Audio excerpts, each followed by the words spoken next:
Assalamualaikum warahmatullahi wabarakatuh. Hello guys, kembali lagi bersama saya Bobby Herian dan kita akan kembali komentari video dari Tambaragi yang judul Benarkah Habib adalah keturunan Nabi atau antek-antek penjajah? Ya, kita akan langsung tonton videonya, habis itu akan kita komentari guys. Halo semua. Belakangan ini, marak perdebatan di kalangan umat Islam tentang para habaib. Salah satu pemicunya adalah kontroversi kelakuan Habib Bahar Smith. Pendapat di kalangan umat Islam saat ini terbagi menjadi dua kelompok. Saya menyebutnya kelompok penggemar Habib atau fans Habib, dan kelompok yang tidak suka dengan Habib atau anti Habib. Saya sendiri pernah ditanya oleh penonton Muslim, benarkah para habaib itu adalah keturunan Nabi?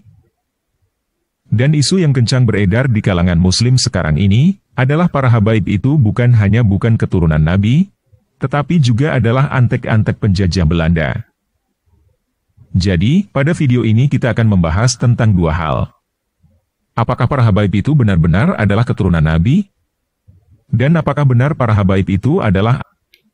Yang faktanya adalah memang ada Habib yang asli dan Habib yang palsu. Itu memang ada, ya. Jadi bukan semua Habib, tapi ada Habib yang asli keturunan Nabi, ada yang Habib yang cuma klaim, artinya mereka itu berdusta. Itu faktanya guys, ya. Antek-antek penjajah Belanda. Kita akan mendengar pendapat dari kedua kelompok tersebut secara netral, lalu mengambil kesimpulan dari fakta yang diberikan oleh kedua belah pihak. Jadi gini, dia bukan netral nih. Videonya saja semuanya tuh menyerang Islam. Gimana dia bisa netral gitu? Tentu pendapat diambilnya adalah pendapat yang menyerang Islam. Contoh mana dia mengambil pendapat dari Buya Sakur. Jadi atau pendapat orang-orang yang memang menyerang Islam gitu. Jadi nggak bisa dia nih ngaku-ngaku klaim sebagai netral, nggak bisa guys, ya kan? Jadi simak video ini sampai selesai supaya tidak gagal paham ya. Oke, kita mulai aja.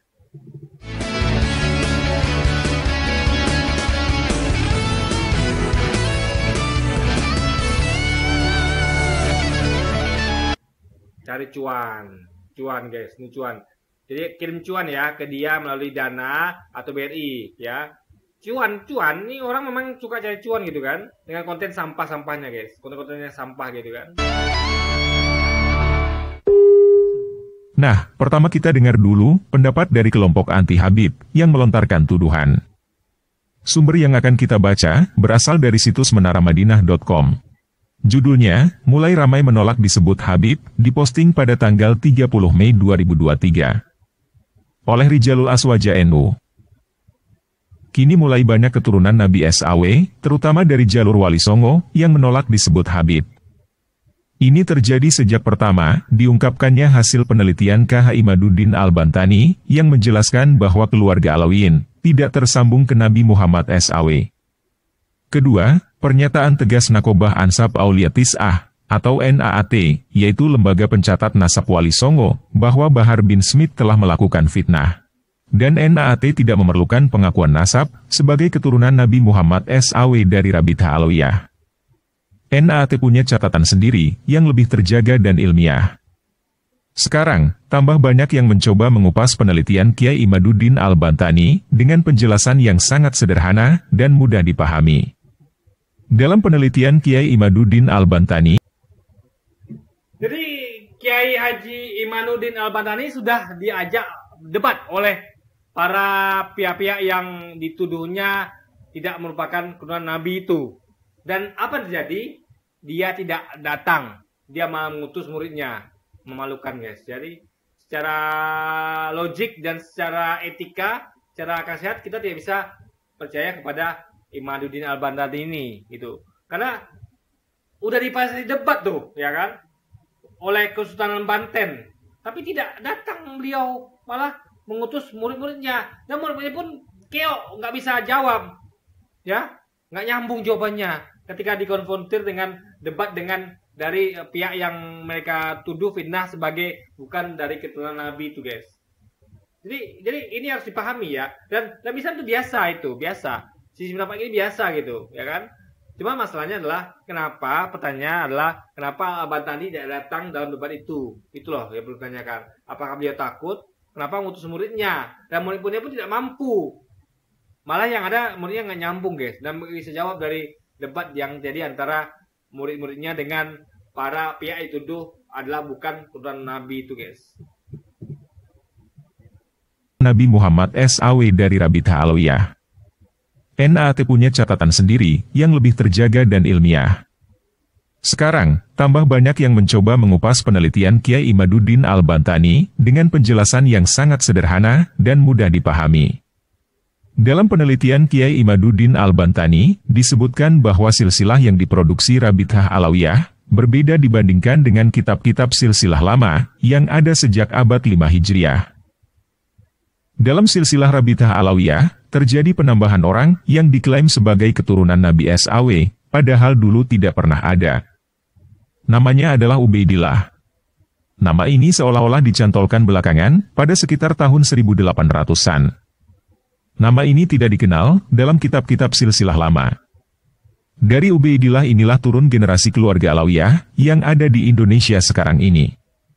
Artinya, jika Ubaidillah adalah nama yang dicantolkan belakangan, tiba-tiba dan tidak diketahui anak dari siapa, seluruh Habib yang ada di Indonesia ini terputus darahnya dari Nabi SAW.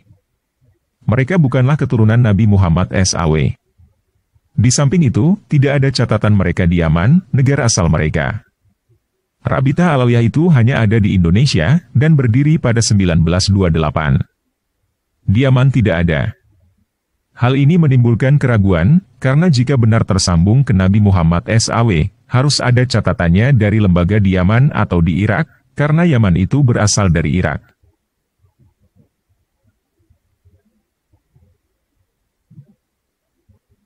Jadi kalau Anda lihat itu perdebatan itu ya, juga kajiannya itu ada banyak di medsos, di YouTube gitu, ini saya tonton gitu kan. Jadi bagaimana bantahan dan banyak sekali ulama itu yang menentang alias nggak setuju dengan pendapatnya Imaduddin ini guys. Banyak sekali gitu. Dan sekarang justru Imaduddin ini yang terpojok gitu kan. Makanya apa ya? Itu harus dipahami bahwa apa ya? Bukan berarti ketika ada penelitian itu benar, enggak, justru ngaco penelitiannya gitu kan. Dan itu sudah banyak bantah dari para ulama, yang mayoritas ulama itu bahkan membantah hal itu guys. Hal yang lebih mengagetkan lagi, adalah adanya tuduhan, bahwa keluarga Bani Alawiyin ini, adalah antek-antek dan boneka penjajah Belanda, dalam menghancurkan perjuangan umat Islam di Indonesia. Catatan ini dibongkar, dengan dikaitkan pada pencantolan nama Ubaidillah, yang terjadi sekitar 1800-an. Sejarah mencatat, bahwa kedatangan Belanda dengan perusahaan VOC, terjadi mulai 1602 Masehi. Sejak saat itu, terjadi perlawanan pada Belanda, terutama dari kalangan umat Islam. Untuk meredam perlawanan umat Islam, atas saran Snouk Hurgronje, diangkatlah imigran dari Yaman, yang bernama Habib Utsman bin Yahya, dengan gaji 1000 gulden per bulan oleh Belanda, untuk menjadi mufti agung Batavia. Habib Utsman membuat kitab, dan berfatwa, haram memberontak pada penjajah Belanda. Bahkan, Habib ini di Masjid Pekajon, mendoakan Ratu Belanda Wilhelmina, ketika ulang tahun pada 2 September 1898 Masehi. Hal ini pun sama dengan catatan cendekiawan Muslim, Azyumardi Asra, bahwa Habib Utsman yang berasal dari Yaman, Hadramaut, adalah kontroversial, dan bekerja sama dengan penjajah Belanda, dengan mengkritik jihad petani Banten, pada 1888. Inilah data yang tersebar pada berbagai medsos, dan melahirkan banyak kecaman, bahwa keluarga Alawiyin ini adalah antek penjajah Belanda. Coba lihat angka tahunnya. Sekitar 1800-an bukan?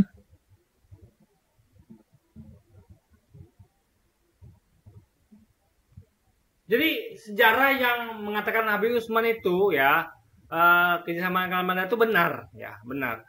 Tapi ini adalah kelakuan oknum, ya. Itu suatu kontroversial dan ditentang oleh banyak kaum Alawiyah itu sendiri, guys. Ini bukan mewakili kepentingan kelompok, tapi oknum, biasalah. Namanya kita tahu adanya oknum di satu kelompok itu biasa gitu kan.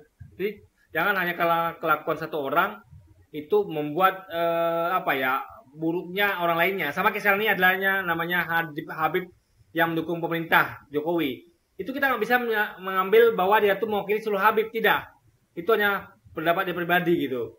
Dia itu bersama pemerintah. sama seperti ini gitu kan. Jadi kita tuh nggak bisa menyebut satu orang untuk mewakili satu kelompok, itu nggak logika gitu kan.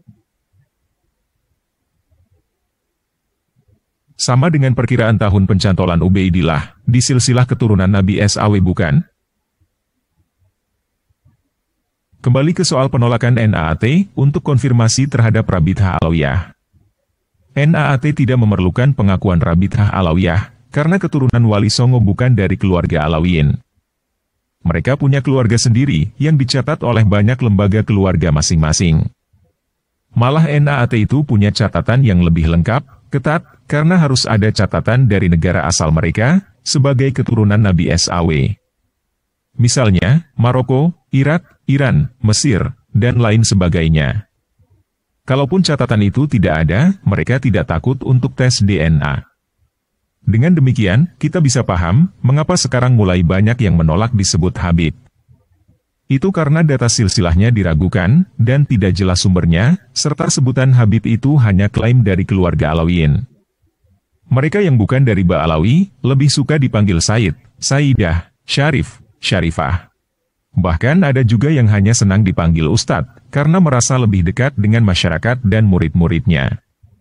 Rabithah Alawiyah harus menjelaskan ini semua dengan riset atau penelitian modern, sebagaimana yang dilakukan Kiai Imaduddin Al-Bantani, agar semuanya clear.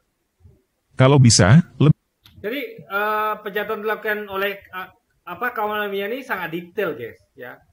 Sangat sambung ke Nabi. Makanya Anda tuh kalau nggak yakin, datang saja ke lembaga Rabithah ini. Ada lembaganya, guys. Anda datang. Dan Anda bisa mengecek sih sumbernya gitu. Daripada dengar medsos yang nggak jelas, langsung aja datang ke tempat dari keluarga Alawi ini gitu. Itu lebih jelas sekali gitu. Anda akan tunjukkan nanti data-datanya gitu. Silsilahnya lengkap hingga sampai ke Nabi gitu kan. Dan orang Yaman juga tahu bahwa keturunan Rabithah ini adalah keturunan Nabi, guys. Itu sudah diketahui banyak oleh orang-orang Yaman gitu kan. lebih hebat dibandingkan Kiai Imaduddin Al-Bantani. Misalnya, datanya bersumber dari kitab silsilah yang ditulis pada tahun ketika orang-orang yang ada dalam kitab itu masih hidup. Itu jauh lebih akurat. Paling tidak, kitab yang ditulis tidak jauh jaraknya dari waktu hidup orang-orang yang dicatat dalam kitab itu. Kalau kita semua mencintai Nabi Muhammad SAW dan berharap berlimpahnya rahmat bagi umat Muhammad SAW, buka data yang benar, berdebat yang akademis, agar semuanya menjadi lurus. Hasil penelitian hanya bisa dibantah atau digugat oleh penelitian lain yang lebih akurat. Memang banyak sekarang dari pendukung Rabithah Alawiyah yang menjawab balik Kiai Imaduddin Al-Bantani. Tetapi isinya cuma bantahan-bantahan murahan yang kalau enggak marah-marah, cengengesan, atau hal bodoh lainnya. Kalau dijawab dengan hal seperti itu, atau sekedar podcast, mau ribuan tayangan pun, nilainya hanya 0. Omong kosong. Bikin satu saja penelitian seperti Kiai Imaduddin Al-Bantani. Itu sangat jauh lebih bermakna dan penuh ilmu pengetahuan. Itu namanya cerdas. Malu dong sama Nabi Muhammad. Begini ya. Alawiyah sama tadi itu yang keturunan Wali Songo, itu mereka punya data catatan sendiri. Jadi kaum Alawiyah punya, Wali Songo juga punya. Dan itu adalah internal keturunan Nabi.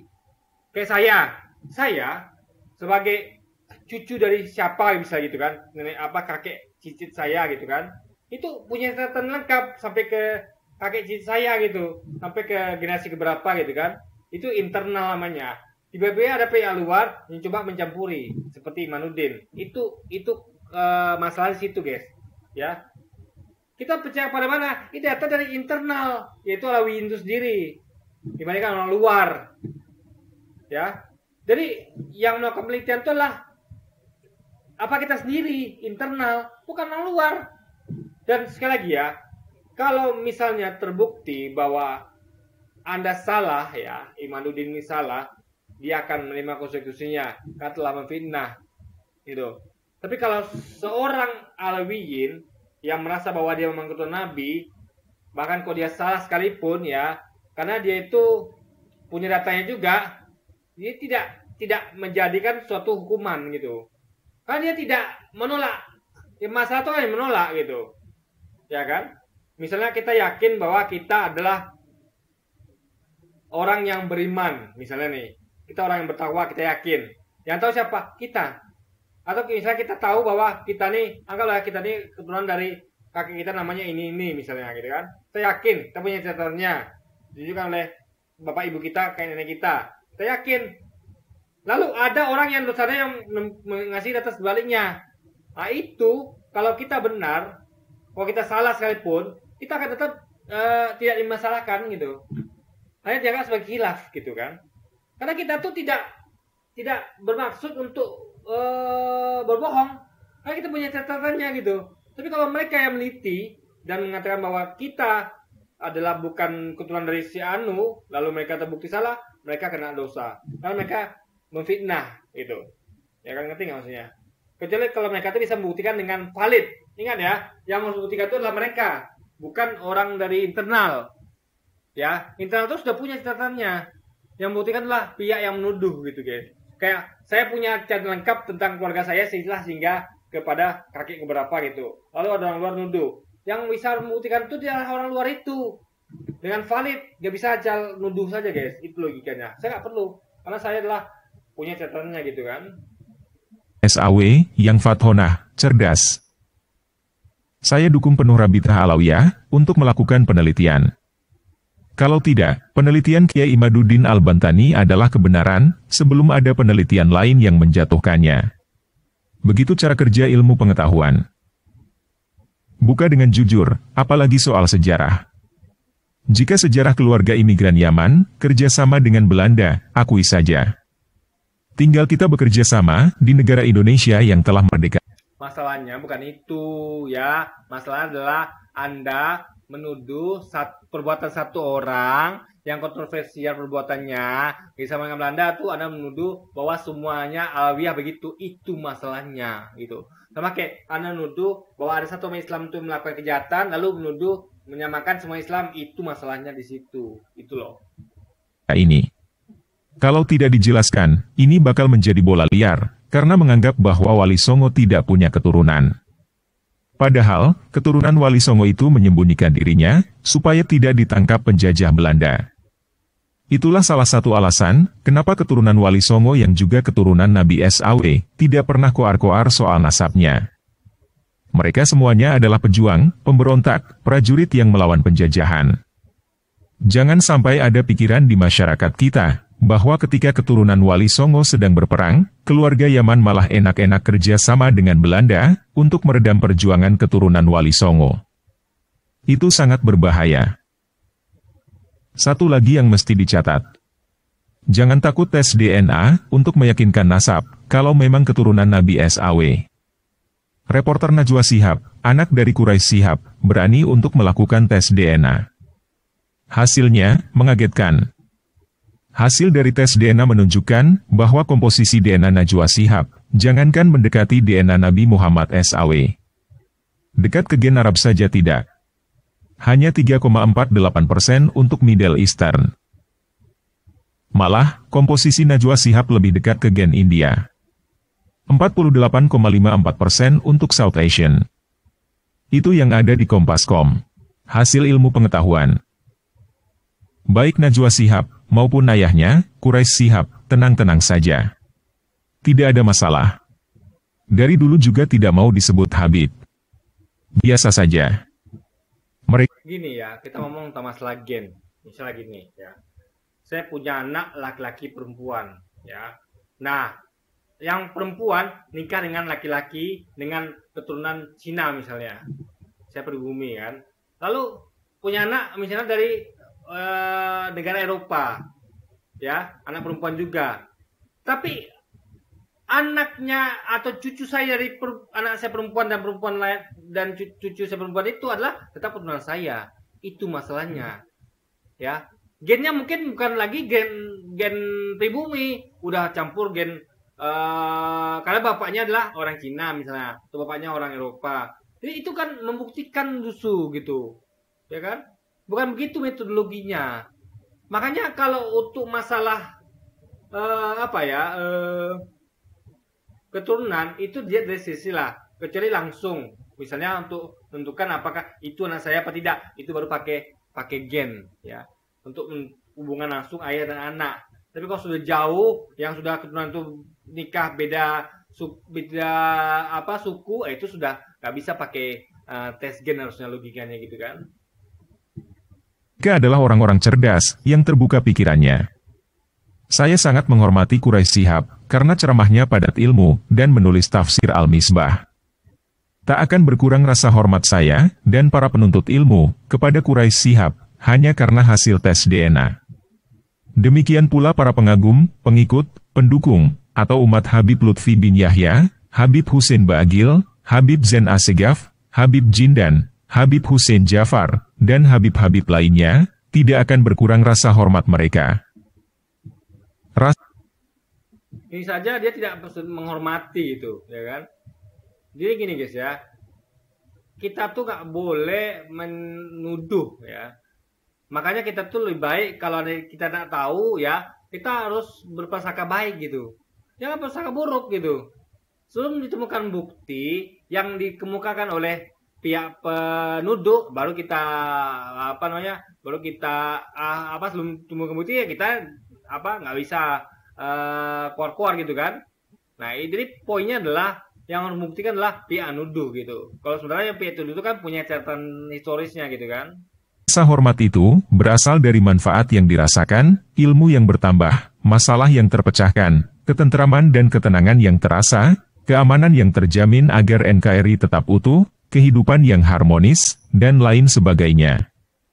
Hiruk-pikuk soal perhabiban ini terus terjadi, karena memang merupakan akibat hiruk-pikuk yang mereka lakukan sendiri pada waktu yang lalu. Tenang, selesaikan dengan baik, gunakan ilmu pengetahuan, karena Allah SWT telah... Makanya ada banyak dari perdebatan dan banyak ulama tuh yang tidak setuju dengan pendapat Imaduddin Al-Badani ini guys. Ini sudah ada itu, tidak perlu lagi umat Islam itu diajarin tempat lagi, tidak perlu lagi. Kita tuh selalu menyelesaikan masalah itu dengan perdebatan, ya kajian ilmiah. Kita tuh nggak seperti Anda yang tuduh sana sini, tidak. Tapi ada perdebatan itu, dan itu sudah diselesaikan dan dijalankan, diproses di masalah internal gitu, nggak ada masalah di situ gitu kan. Ada saja yang mencoba-coba untuk mengangkat ini sebagai suatu masalah gitu. Melengkapi kita dengan akal untuk menjadi penengah dalam kehidupan beragama. Nah, sekarang kita mendengarkan pendapat bantahan dari kelompok fans Habib. Sumber yang kita baca berasal dari situs hidayatullah.com. Judulnya, Sadaq Ba'alawi dan Pemerintah Kolonial Belanda di Indonesia. Diposting pada tanggal 26 Juni 2023. Oleh Alwi Alatas. Dalam beberapa waktu belakangan ini, terjadi perdebatan sengit di media sosial, berkenaan dengan nasab kaum Ba'alawi, serta hubungannya dengan pemerintah kolonial Hindia Belanda. Kaum Ba'alawi di Indonesia, memiliki asal-usul dari Hadramaut Yaman. Di masa lalu, mereka biasa disebut dengan gelar Said, plural Sadah, dan sekarang ini populer dengan sebutan Habib, plural Habaib. Mereka yang belakangan ini mengkritik kaum Ba'alawi, menyatakan bahwa Ba'alawi bukanlah keturunan Nabi Muhammad SAW, sebagaimana yang selama ini dikenal oleh banyak orang. Selain itu, sebagian mereka juga menuduh, kalangan Ba'alawi serta organisasi Rabithah Alawiyah yang menaunginya, sebagai bentukan dan pelayan kepentingan pemerintah kolonial Hindia Belanda. Tulisan ini tidak akan membahas tentang nasab Ba'alawi yang sudah banyak diperbincangkan di media sosial. Fokus tulisan ini adalah tentang hubungan di antara kaum Ba'alawi dan pemerintah kolonial Belanda, serta meluruskan beberapa tudingan yang beredar di tengah masyarakat terkait dengan hal ini. Ada beberapa isu yang akan didiskusikan di sini, yang satu sama lain saling berkaitan. Pertama, adalah pernyataan yang menyebutkan bahwa kaum Ba'alawi atau Habaib hadir di Indonesia karena didatangkan oleh pemerintah kolonial. Kedua, adalah tuduhan bahwa status Habaib sebagai keturunan Nabi merupakan arahan dari pemerintah kolonial Belanda, antara lain lewat peranan L.W.C. van den Berg dan Snow Kurgronje. Ketiga, adalah tuduhan bahwa para Habaib merupakan pendukung pemerintah kolonial Belanda, dan mereka berperan dalam melanggengkan penjajahan. Contoh utamanya adalah Said Utsman bin Yahya, Mufti Batavia. Isu-isu di atas akan dibahas satu demi satu di bawah ini. Ada yang mengatakan bahwa kaum Ba'alawi telah didatangkan oleh pemerintah kolonial ke Hindia Belanda melalui pasar-pasar tenaga kerja, bahkan dikatakan pasar budak. Tetapi, sama sekali tidak dijelaskan mereka dipekerjakan di mana dan di bidang apa. Apakah mereka dipekerjakan di perkebunan, pertambangan, atau selain dari itu? Sejauh yang penulis ketahui, anggapan di atas tidaklah benar. Yang lebih tepat adalah, kaum Ba'alawi dan orang-orang Arab Hadrami lainnya datang ke Hindia Belanda atas keinginan dan cara mereka sendiri. Banyak dari mereka yang tertarik dengan peluang ekonomi yang ada di Hindia Belanda, dan mereka biasanya berprofesi sebagai pedagang. Raffles 1965-75 menyebutkan di dalam History of Java bahwa banyak dari orang Arab yang ada di Hindia Belanda berprofesi sebagai pedagang, lebih banyak lagi yang berperan sebagai ulama. Snow Kurgronje 1994-9-1814 di dalam sebagian nasihatnya kepada pemerintah kolonial Belanda memberi saran agar kedatangan imigran baru dari Hadramaut disekat oleh pemerintah. Ini mengindikasikan bahwa orang-orang Hadrami itu datang sendiri dan kehadiran mereka dilihat sebagai masalah oleh sebagian orang Belanda. Dokumen-dokumen di Arsip Nasional Republik Indonesia, Andri di Jakarta, yang mencatat kedatangan imigran Hadrami ke Hindia Belanda, juga umumnya mencatat profesi mereka sebagai pedagang. Tuduhan bahwa status Habaib atau Ba'alawi sebagai keturunan Nabi merupakan arahan atau rekayasa pemerintah kolonial Belanda, maka ini merupakan pandangan yang kontradiktif. Nasab Habaib, atau dalam hal ini nasab Ubaidillah bin Ahmad bin Isa, sebagai keturunan Nabi, setidaknya sudah muncul dan disebut di beberapa kitab pada abad ke-9 atau 10 Hijriah, 15 atau 16 Masehi, sebagaimana yang dinyatakan oleh KH Imaduddin Utsman Al-Bantani, 2023-23-24, yang mengkritik nasab Habaib. Artinya, sebelum kemunculan Snouk di penghujung abad ke-19, kalangan Ba'alawi sudah dikenal sebagai keturunan Nabi. Selain itu, mustahil pemerintah kolonial Belanda dapat merekayasa nasab Habaib, tanpa menimbulkan protes suku-suku Hadrami lainnya, yang tidak ikut dijadikan sebagai keturunan Nabi, yaitu kalangan Syaikh, plural Masyaikh. Jika status Ba'alawi sebagai keturunan Nabi baru dimunculkan oleh Belanda pada era itu, tentu hal itu akan diketahui dan diperdebatkan sejak awal oleh masyarakat Hadrami pada ketika itu. Tetapi hal ini sama sekali tidak kita dengar. Sebenarnya, pada tahun 1867, ini sebelum L.W.C. van den Berg memulai karirnya di Hindia Belanda, dan ketika itu usia Snouk Hurgronje baru 10 tahun, orang-orang Hadrami sudah hadir di Hindia Belanda. Begitu pula, istilah Sajid Said dan Sek Syaikh sudah digunakan dan muncul di koran Belanda. Esse Tutoriale Verkoop van Onroeren Goed, 1867-7. Istilah Said merupakan gelar yang pada masa itu biasa digunakan oleh keluarga-keluarga Hadrami yang menghubungkan nasab mereka dengan Nabi Muhammad SAW, dan istilah Syaikh digunakan oleh keluarga-keluarga Hadrami lainnya.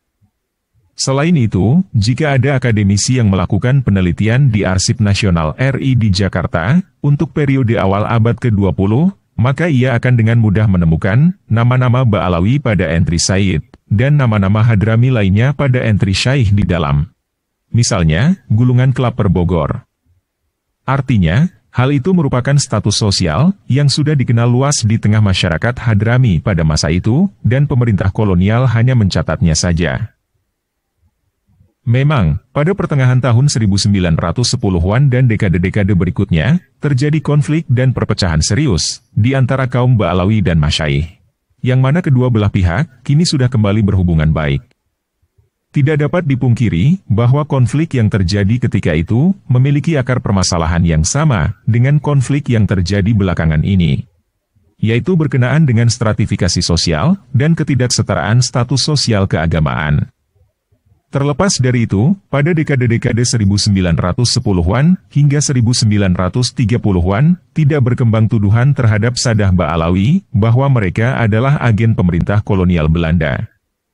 Sebenarnya, ketika kaum Ba'alawi berusaha untuk mendesak pemerintah Hindia Belanda agar memberikan dukungan bagi mereka dalam isu tertentu, mereka tidak berhasil melakukannya. pemerintah kolonial Hindia Belanda memutuskan untuk bersikap netral. Poin yang baru saja dipaparkan di atas sedikit menjawab persoalan ketiga, yaitu apakah Saddah Ba'alawi merupakan pendukung pemerintah kolonial yang kemudian berperan dalam melanggengkan penjajahan. Di bawah ini akan dijelaskan lebih jauh tentang masalah ini. Berkenaan dengan Sayyid Utsman bin Yahya, Mufti Batavia, memang sikap beliau yang memilih untuk bekerja sama dengan pemerintah Hindia Belanda merupakan sesuatu yang kontroversial. Walaupun di sisi lain, Sayyid Utsman juga memiliki jasa dalam penyebaran ilmu agama Islam lewat buku-buku dan murid-muridnya. Sikap Sayyid Utsman yang bersahabat dengan pemerintah kolonial sebenarnya tidak mewakili pandangan seluruh kaum Ba'alawi pada masa itu. Sayyid Utsman telah mendapat kritik keras dari kalangan Ba'alawi sendiri, khususnya mereka yang menjadi pendukung pan-Islamisme.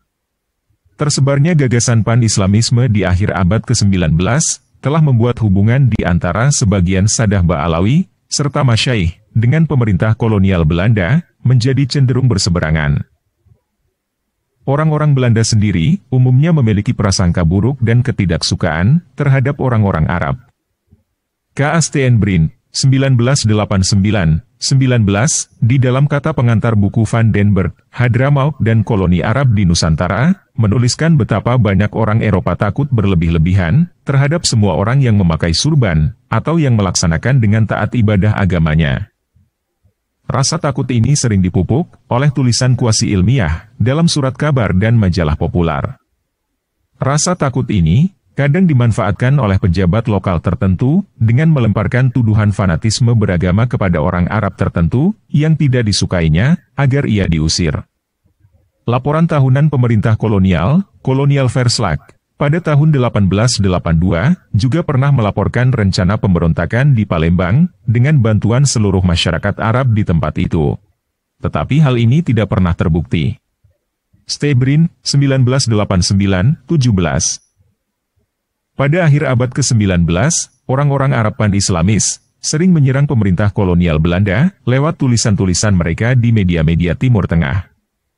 Ini membuat pemerintah kolonial jengkel karena citra buruk yang telah ditimbulkan oleh tulisan-tulisan itu. Bukan hanya lewat tulisan, ada pula upaya yang dilakukan lewat kunjungan ke Turki. Snow Kurgronje 1994-9-1772 menulis, di salah satu suratnya, yang bertanggal 24 Desember 19, kepada pemerintah kolonial. Salah seorang di antara mereka telah berangkat ke Liverpool dengan kapal yang sama yang dipakai oleh Amin B, duta Turki. Liverpool adalah tempat kediaman Kyamil B sekarang.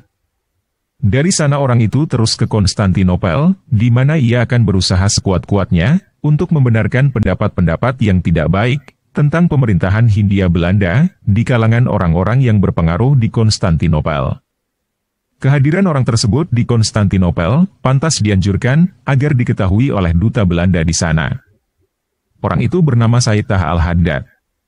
Dialah yang terutama melawan Said Utsman, karena ia, Said Utsman, telah membacakan doa pada kesempatan penobatan Sri Baginda Ratu, dan pada setiap kesempatan yang ada, Said Taha menyatakan perasaan pan-Islamnya. Banyak di antara orang Arab di sini mengharapkan hasil yang baik dari usaha-usahanya Said Taha demi keperluan persamaan hak dengan orang Eropa. Maka mereka memang telah memberikan sumbangan uang untuk membayar ongkos perjalanan Said Taha tersebut. Orang-orang Arab Hadrami di Hindia Belanda, termasuk kalangan Ba'alawi, tidak menyukai stratifikasi sosial yang dibuat oleh pemerintah kolonial. Ini terlepas dari kenyataan bahwa mereka berada di posisi kedua dalam stratifikasi kolonial tersebut. Masih lebih tinggi daripada masyarakat pribumi, dan terlepas dari ironi bahwa mereka sendiri mempertahankan stratifikasi sosial yang ada di internal komunitas Arab Hadrami. Bagaimanapun, mereka merasakan ketidakadilan, serta kebijakan kolonial yang diskriminatif, dan karenanya menuntut emansipasi. Sebagian orang Belanda memiliki kecurigaan yang sangat besar terhadap gerakan pan-Islamisme, bahwa pada akhirnya, gerakan itu hendak menyingkirkan orang-orang Eropa dari Hindia Belanda. Mengutip tulisan W. E. Asbek Bruce, tahun 1897 tentang pan-Islam, bahwa tujuan jangka pendek, gerakan pan-Islam di Betawi, adalah mendapatkan persamaan status Gelijkstelling untuk orang Arab, dan kemudian untuk semua orang Islam dengan orang Eropa. Atau lebih tepat, untuk menghapuskan perbedaan-perbedaan status sekarang ini dalam peradilan hak dan kewajiban di antara orang Eropa, Timur Asing, dan pribumi. Jika tujuan ini sudah tercapai, maka menurut pendapat para pengikut Pan-Islam, orang-orang Islam tidak sukar lagi untuk mendapat kedudukan yang lebih daripada orang Eropa, dan kemudian memojokkan mereka sama sekali. Serangan maklumat, majalah Turki, mempersiapkan pengusiran orang Belanda dari Hindia Timur Ostindi. Al-Ghadri, 1988-8081. Pada tahun 1910-an, banyak kalangan Ba'alawi yang ikut berperan dalam perjuangan Sarekat Islam, yang pada dekade itu tumbuh dengan sangat pesat, dan mengkhawatirkan pemerintah kolonial. Hanya saja, pada akhir tahun 1910-an, dan awal 1920-an, terjadi banyak perubahan. Turki Utsmani, yang menjadi tumpuan harapan kaum Pan-Islam semakin mundur, dan akhirnya runtuh. Berlaku konflik di antara Sadah Ba'alawi dan kalangan masyaikh, dan muncul ideologi komunisme yang memecah Sarekat Islam, serta ideologi nasionalisme yang berkompetisi dengan Islam sebagai platform perjuangan.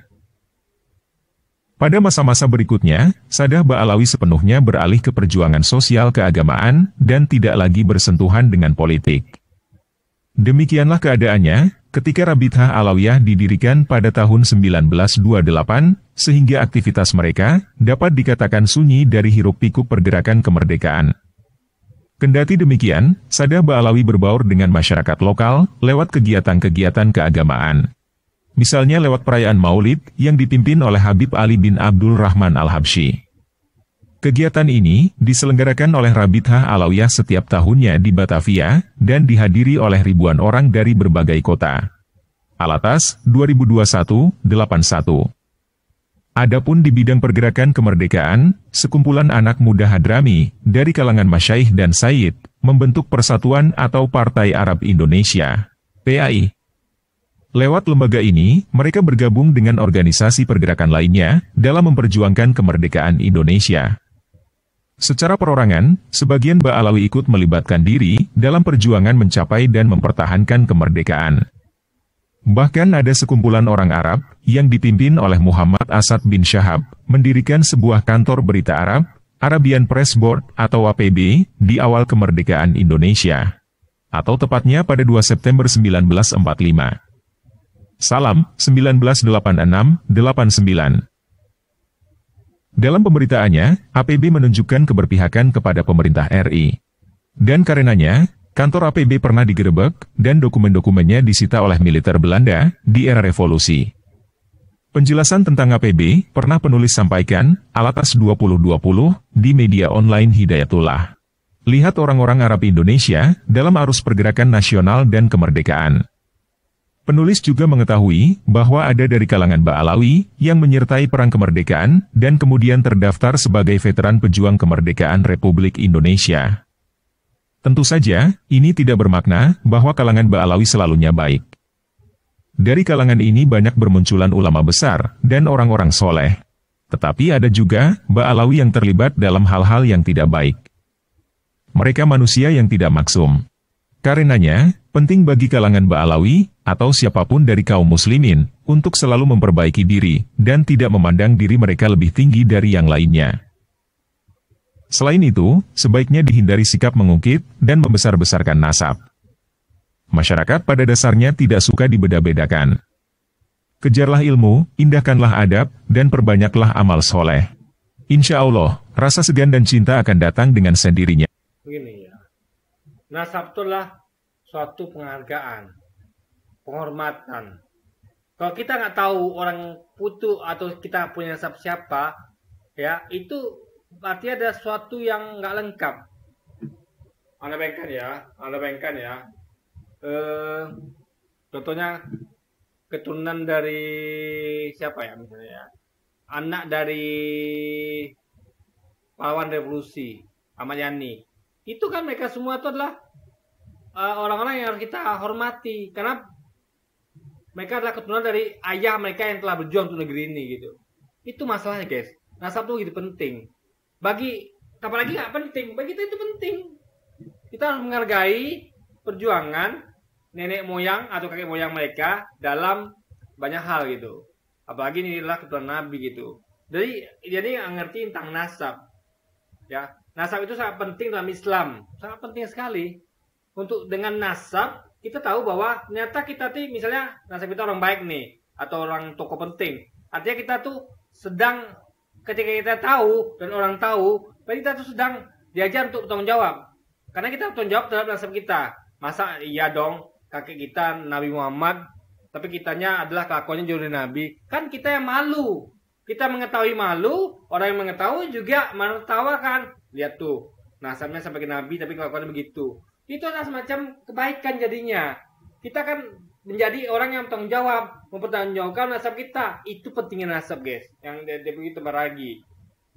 Bahkan kalau nasab kita adalah dari orang jahat, misalnya anak keturunan dari PKI misalnya. Tapi kalau dia mampu mengubah itu, ya, dia menjadi orang yang nasionalisme tinggi, taat beragama, itu akan menghapus cita buruk dari kakek moyangnya. Sehingga nasabnya tidak lagi dipermasalahkan. Yang awalnya menertawakan, dia tuh anak keturunan PKI. Tapi ternyata dia bisa buktikan, meskipun dia anak keturunan PKI, tapi dia adalah orang yang cinta Indonesia. Orang yang anti komunis, nggak seperti kakeknya gitu kan. Bahkan dia adalah orang yang taat beragama. Jadi yang dia lakukan adalah membuktikan bahwa semua itu salah gitu, bahwa dia tidak seperti nasabnya. Jadi ada dua sisi nasab ini. Pertama untuk dia tuh bertanggung jawab untuk sesuai dengan nasabnya, atau bahkan dia tuh berjuang untuk memperbaiki nasabnya. Itu penting sekali, guys. Makanya nasab itu penting. Kita apalagi nggak ngerti tentang betapa pentingnya nasab dalam Islam ataupun dalam hidup ini, guys. Ya, tanpa perlu diminta dan dituntut. Wallahu alam. Penulis adalah staf pengajar di bidang sejarah dan peradaban pada International Islamic University Malaysia, IIUM. Nah, kita sudah baca argumentasi dari pihak anti Habib dan pihak fans Habib. Untuk melengkapi pengetahuan kita, sekarang kita baca artikel dari situs harapanrakyat.com. Judulnya, Kapiten Arab di Indonesia, Mandor Asing yang Disegani Belanda. Diposting pada tanggal 23 November 2022. Kapiten Arab di Indonesia, dulu Hindia Belanda, merupakan pejabat kolonial dari golongan timur asing. Tugas Kapiten Arab menjadi pengawas, sekaligus pendorong golongan Hadramaut untuk melaksanakan kebijakan kolonial Belanda. Sebagian pribumi menyebutnya dengan istilah Mandor Arab. Kedudukan mereka lebih tinggi dari pribumi, sebab Belanda segan dan hormat kepada Kapiten Arab. Kapiten Arab adalah golongan komunitas asing dari Hadramaut.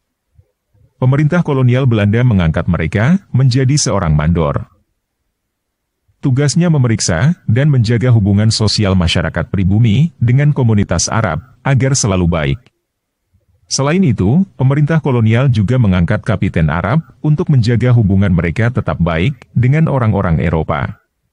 Dalam berbagai catatan sejarah kolonial, Kapiten Arab yang paling eksis dan terkenal disegani oleh Belanda berasal dari beberapa daerah di Jawa. Antara lain Kapiten Arab di Batavia, Tegal, Pekalongan, Semarang, hingga ke Madura dan Jawa Timur. Sejarah awal munculnya Kapiten Arab di Indonesia. Munculnya Kapiten Arab tak terlepas dari kedatangan orang-orang Hadramaut yang berangkat dari Gujarat ke Nusantara sejak abad ke-13 Masehi. Sebagian sejarawan berpendapat kedatangan mereka seiring dengan menyebar luasnya pengaruh Islam di tanah Jawa. Sebelumnya, bangsa Tionghoa terlebih dahulu mendiami wilayah Hindia Belanda, jauh. Jadi Belanda ini kecele. Dia menganggap bahwa orang Arab ini akan bisa meredam perlawanan dari rakyat Indonesia. Ternyata salah. Justru orang-orang inilah, orang-orang Arab ini yang mengajarkan Islam dan mengajarkan tanjiyat fisabilillah. Sehingga mereka tuh berjuang hingga mati syahid untuk melawan penjajah Belanda. Jadi Belanda ini kecele, guys. Ya kan? Itu makanya Belanda ini harus belajar Islam. Kalau tidak, dia tidak akan mungkin salah gitu kan. Tapi dia nggak ngerti tentang Islam. Bahwa Islam itu mengajarkan tentang jihad fisabilillah. Dan itu diajarkan oleh orang-orang Arab Alawiyah ini, guys. Sebelum bangsa Eropa dan bangsa Arab datang. Pada masa pemerintahan kolonial Hindia Belanda, bangsa-bangsa asing seperti Arab memiliki kepentingan khusus dengan pemerintah kolonial. Oleh sebab itu, orang Belanda butuh perwakilan Arab yang fasih dan paham akan tujuan dari kepentingan mereka. Seperti menyebarluaskan informasi dan ketertiban guna memelihara peraturan khusus bagi bangsa-bangsa Arab yang ada di Hindia Belanda. Maka dari itu, pemerintah kolonial memisahkan sebagian orang Arab yang dianggap loyal dengan pemerintah saat itu. Mereka mendapatkan jabatan tinggi, semacam opsir atau pegawai pemerintah khusus, yang mengurus kepentingan golongan mereka di Hindia Belanda. Adapun orang yang terpilih itu, kemudian mendapat sebutan Kapiten Arab. Kapiten Arab biasanya mempunyai rumah dan tanah yang luas. Mereka tinggal di sebuah perkampungan Arab bernama Pekojan. Menurut catatan Alwi Shahab, dalam buku berjudul Saudagar Baghdad dari Betawi, 2004, kedatangan mereka di pemukiman Arab Pekojan diketahui sejak awal abad ke-18 Masehi. Tepatnya pada tahun 1844. Hal ini tercermin dari lahirnya Kapiten Arab di berbagai pekojan yang ada di Jawa. Bahkan catatan Belanda menyebut, sebagian Kapiten Arab ada yang dihormati Belanda. Antara lain di daerah Batavia atau Jakarta, dan Pekalongan Jawa Tengah. Memisahkan komunitas Arab dari penduduk asli. Berdasarkan 3 hukum konstitusi, dalam kebijakan kolonial Hindia Belanda, terdapat 3 golongan ras, yang dibedakan berdasarkan kelas sosial berikut. Kelas paling atas golongan Eropa, kelas 2 Timur Asing, Arab, Tionghoa, India, dan seterusnya, dan yang terakhir golongan Inlanders, pribumi asli. Kebijakan ini yang mengakibatkan 3 golongan di atas ini berjauhan. Bahkan komunitas Arab di Hindia Belanda memisahkan diri dari lingkungan pribumi. Selain akibat 3 kelas sosial yang berlawanan, tujuan pemisahan bangsa Arab dengan pribumi di Hindia Belanda juga karena pengawasan kolonial terhadap orang Islam dari Hadramaut. Pemerintah kolonial berupaya memeriksa seluruh jumlah imigran dari sana, supaya tidak mengakibatkan kekacauan dan mempengaruhi pribumi memberontak. Namun, Belanda memperhalus tujuan tersebut, supaya tidak menyinggung komunitas Arab. Pemerintah kolonial mengaku memisahkan komunitas Arab dari penduduk asli pribumi, agar budaya mereka tidak terganggu oleh adat dan tradisi pribumi yang masih mengutamakan hal-hal yang mistik. Pemerintah kolonial juga memperhalus tujuan itu, dengan cara mengangkat perwakilan komunitas Arab menjadi pegawai pemerintah, yakni Kapiten Arab. Kapiten Arab juga dipilih tidak sembarangan. Pemerintah kolonial cerdas memilih calon Kapiten Arab, dengan cara merekrut orang Arab, yang bukan dari golongan Sayyid, atau keturunan Nabi Muhammad SAW. Menurut Belanda, apabila Kapiten Arab diangkat dari golongan Sayyid, maka mereka akan mudah mengorganisir massa, agar melawan ketidakadilan yang mengakibatkan kekacauan dalam struktur birokrasi kolonial. Orang Belanda kerap menghormati mereka karena takut golongan Arab mendominasi golongan Eropa. Eksistensi Kapiten Arab di berbagai daerah Indonesia. Masih menurut Alwi Shahab, eksistensi Kapiten Arab di Indonesia dapat kita temukan di beberapa daerah di Pulau Jawa.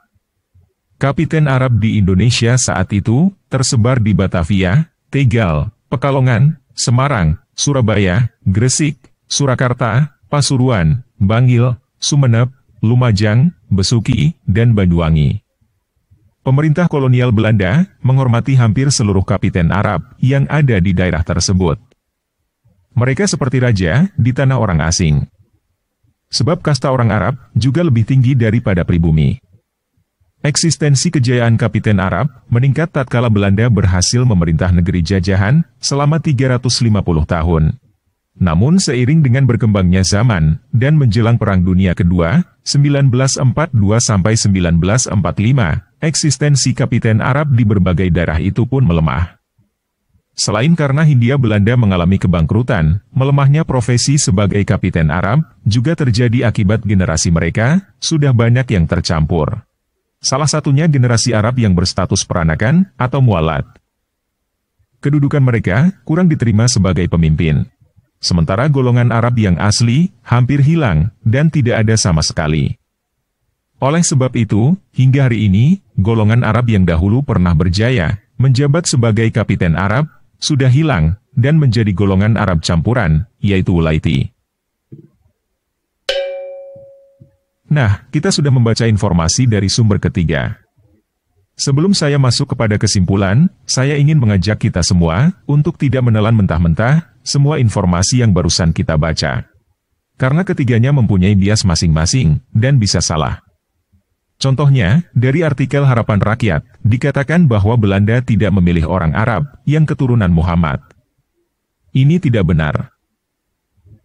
Kalau kita cari informasi lain lebih mendalam, misalnya dari Wikipedia, kita bisa menemukan bahwa ada orang-orang yang dianggap keturunan Muhammad menjadi kapitan Arab. Contohnya Said Hasan bin Idrus Al-Habsyi, atau lebih dikenal sebagai Habib Ujung Murung, di Banjarmasin sekitar. Ini ya, sumbernya tuh kenapa kok Wikipedia gitu kan. Tapi gini guys, pokoknya gini ya. Kalau ada keturunan Nabi yang melakukan itu, jangan salahkan nasabnya. Artinya dia tidak tanggung jawab terhadap nasabnya. Itu penting guys. Penting nggak? Jangan hanya kelakuan satu orang Habib, lalu Anda menyalahkan Habib itu semuanya. Nggak begitu logikanya. Anak saya ada 10. Satu anak saya nakal, bandel. Jangan Anda salahkan semua anak saya. Atau saya yang bandel, jangan. Harus objektif. Satu perbuatan satu orang tidak bisa diwakilkan untuk seorang, nggak bisa. Bukan begitu logika guys ya. Tahun 1899. Di Banyuwangi ada Habib Assegaf yang tercatat menjabat sebagai kapitan Arab. Di Pasuruan ada seorang Sayyid bernama Alim Al-Qadri, di Makassar ada Sayyid Mustafa Rumi, di Palembang ada Sayyid Ahmad Al-Munawar. Jadi ada banyak Sayyid atau Habib yang diangkat menjadi kapitan Arab oleh Belanda. Kita tidak tahu kenapa Harapan Rakyat berkata bahwa Belanda tidak mengangkat Sayyid atau orang yang dianggap keturunan Nabi. Mungkin penulis Harapan Rakyat kurang informasi, atau mungkin juga sengaja menutupi. Kita tidak tahu. Tetapi yang kita tahu, nggak tahu tuh jangan ngomong. Ini sumber Wikipedia pula diambil gitu kan. Ini ya guys, ya walaupun itu Habib pun nggak bisa diwakilkan untuk itu dikatakan mewakili para nabi. Habib nggak begitu logikanya guys. Jadi salah tanpa ragi nggak bisa kita salahkan ke semua umat Kristen, nggak bisa. Tanpa ragi yang salah ya dia yang mengakibatnya. Kita tuh tidak tidak mengajarkan dosa waris. Salah satu Habib ditanggung semua Habib, nggak begitu guys. Itu hanya ada dalam ajarannya tanpa ragi yang nggak logis itu gitu kan. adalah hal itu tidak benar. Oleh sebab itu, kita perlu mendengar informasi dari berbagai pihak. Tetapi kita perlu waspada. Tidak menelan mentah-mentah semua informasi yang kita terima, dan juga tidak membuang informasi keliru begitu saja. Dari artikel Harapan Rakyat, kita bisa mengerti apa itu kapitan Arab. Nah, karena kita sudah banyak membaca, saya tidak akan memberikan lebih banyak argumentasi lagi. Saya langsung pada kesimpulan, untuk menjawab dua pertanyaan kita di awal. Yang pertama, apakah Habib benar-benar adalah keturunan Nabi? Jawabannya adalah, tidak. Habib, Sayyid, atau gelar apapun, yang katanya keturunan Nabi, adalah klaim. Atau kata yang lebih halus adalah teori. Yang tidak. Itu semua ada catatannya di internal. Jadi kalau dia berkunjung ke Alawiyah, itu semua ada catatannya gitu. Ada nasabnya gitu. Jadi itu dicatat dan dirunut, disambungkan sampai kepada Nabi gitu. Jadi apa ya? Sama kayak misalnya kayak keluarga saya membuat suatu catatan. Lalu dia bilang klaim. Anda bisa buktikan bahwa itu adalah klaim internal kami itu salah, gitu logikanya. Ya. Jadi klaim itu nggak semuanya bisa salahkan gitu. Yang penting klaim itu dari siapa? Kalau orang internal dari keturunan Nabi yang bisa mencatat dan membuktikan dari catatannya bahwa mereka adalah keturunan dari Nabi, berarti klaim itu dapat kita percaya.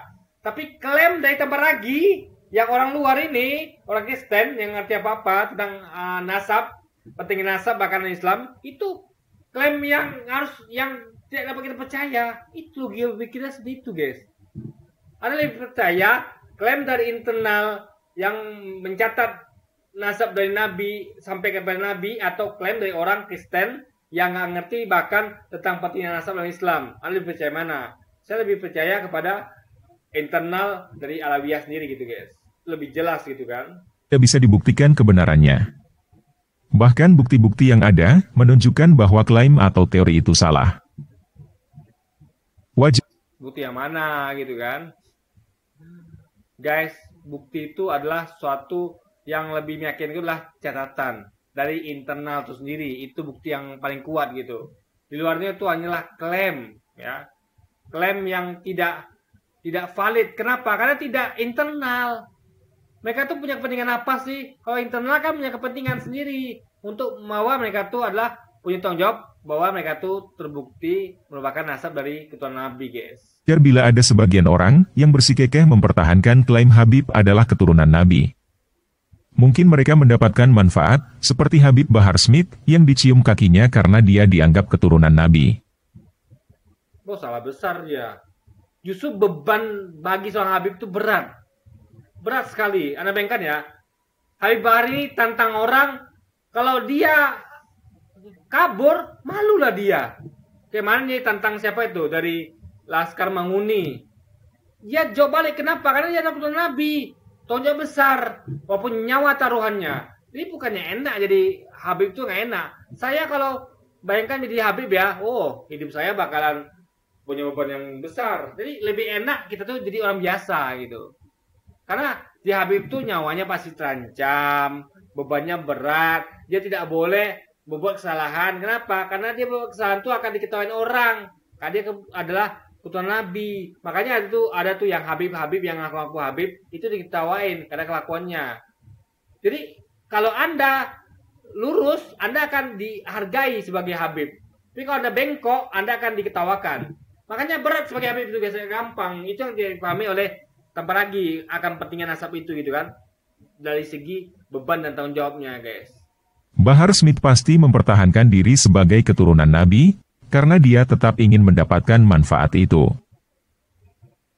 Kita tidak tahu apa motivasi orang lain yang mempertahankan argumentasi bahwa Habib adalah Jadi kita tahu motivasi tempat lagi adalah untuk masuk kamarnya kaum muslimin. Ini ke isi kamarnya Islam, bukan isi kamarnya tempat lagi. Isi kamarnya itu adalah pendeta, gereja, itu isi kamar dia. Kalau ngomong Habib, Ustadz, Sayyid itu adalah isi kamar kaum muslimin. Dia sudah offset, guys. Itu masalahnya gitu kan. Turunan Nabi. Mungkin saja mereka mendapatkan manfaat dari hal itu, atau cuma sekedar mempertahankan keyakinan. Tidak bisa menerima bahwa apa yang dia yakini selama ini salah.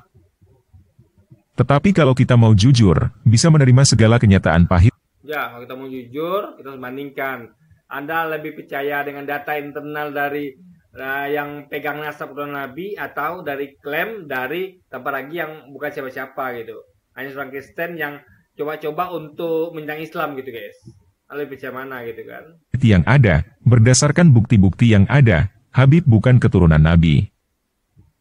Kita tidak perlu memaksa Bahar Smith atau orang-orang yang punya kepentingan dengan gelar Habib untuk mengakui bahwa Habib bukan keturunan Nabi. Ya, nggak perlu memaksa, tapi dengan cara melakukan propaganda seperti ini propaganda ini bahwa Habib itu bukan Nabi, bukan Habib, itu propaganda.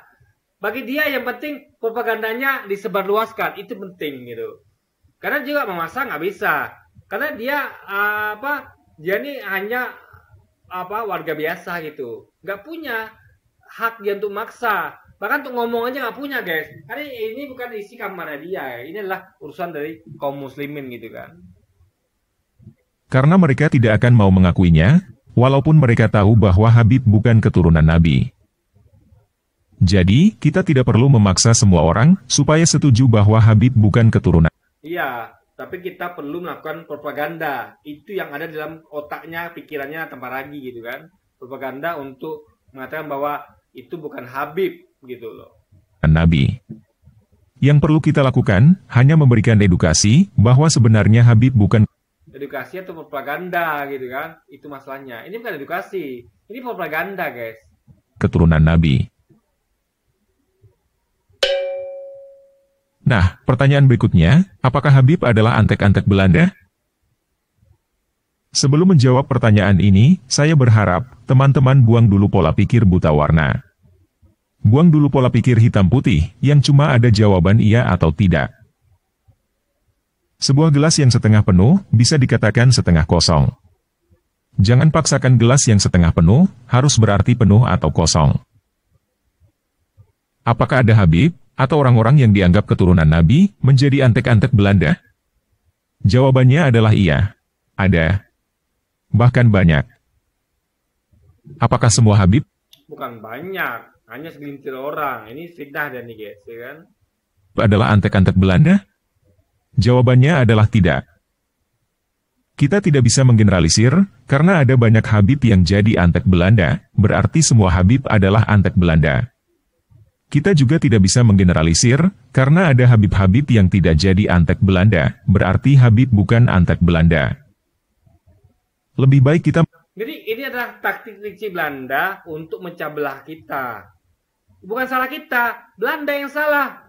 Pertama aja jejak kita, kedua dia memakai propaganda untuk mencah belah kita dengan mengangkat satu yang lain dan menurunkan derajat yang lain. Itu namanya politik domba. Yang salah itu Belanda. Kita hanya jadi korbannya guys. Itu yang harus dipahami gitu kan. Melihat kenyataan yang ada, apa adanya. Ada Habib yang merupakan antek Belanda, dan ada Habib yang bukan antek Belanda. Itu adalah Yang salah bukan Habib itu, tapi Belanda. Kalau tidak ada Belanda, tidak akan ada yang hal seperti ini gitu kan. kenyataan. Semua masalah ini muncul karena ada ajaran yang mengajarkan bahwa keturunan Nabi harus diperlakukan istimewa. Ini adalah ajaran yang keliru. Nggak ngerti dia. Nasab itu penting. Dengan kita menganggap bahwa keturunan Nabi itu mulia, artinya kita memberikan beban tanggung jawab pada orang tersebut agar mengikuti kelakuan perbuatan dari keturunannya, gitu guys, dari Nabi. Itu penting. Orang dikasih tanggung jawab itu penting. Orang dikasih label guru, beda tanggung jawab.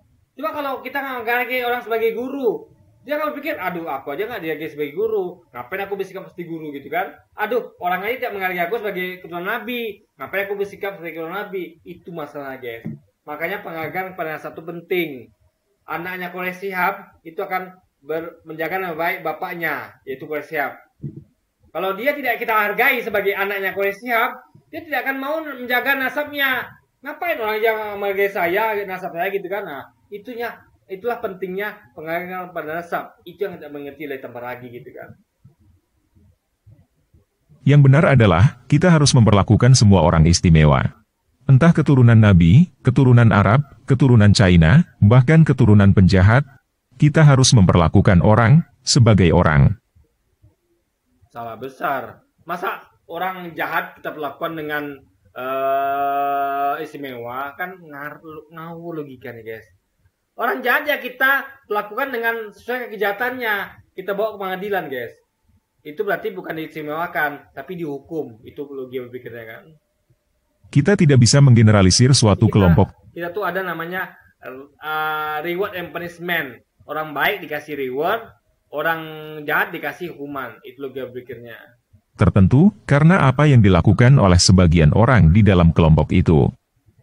Oleh karena itu, agama yang mengajarkan untuk menggeneralisir orang, agama yang menggeneralisir orang Yahudi begini, orang Nasrani begitu, adalah agama sesat, yang harus ditinggalkan. Guys ya, faktanya ya, Tambaragi ini aja benci Islam gitu, ya kan? Israel tuh benci Islam.